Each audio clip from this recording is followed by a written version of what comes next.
that. No, I did not have a knee replacement. Okay, I mean that's why you avoided that, right? But I you were avoided that. how that we'd like to know That that. is with a lot of he helped me give the regenerative things.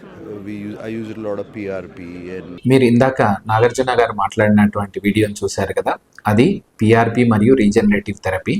PRP అని అంటే platelet rich in plasma అని అర్థము. ఇది మన బ్లడ్లో నుండి తీసినటువంటి platelets.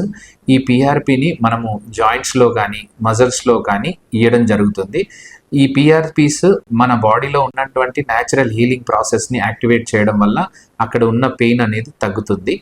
Regenerative therapy అంటే మెడిసిన్స్ బయట నుంచి ఇవ్వడం కాకుండా మన బాడీలో ఉన్నటువంటి ఓన్ హీలింగ్ క్యాస్కేడ్ని యాక్టివేట్ చేయడం. దీని బెనిఫిట్స్ ఏంటి అని అంటే పెయిన్ని గ్రాడ్యువల్గా తగ్గిస్తూ పోతుంది, అలాగే అక్కడ ఉన్న టిష్యూ డ్యామేజ్ని న్యాచురల్గా హీలింగ్ చేసే ప్రయత్నం చేస్తుంది.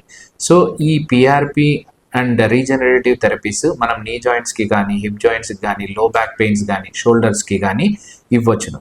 సో ఈ పిఆర్పి అనేటిది ఎటువంటి కండిషన్లో తీసుకోవాలి అనే దానికి మీరు మీ ఎక్స్పర్ట్ని కన్సల్ట్ చేయడం అయితే మంచిది.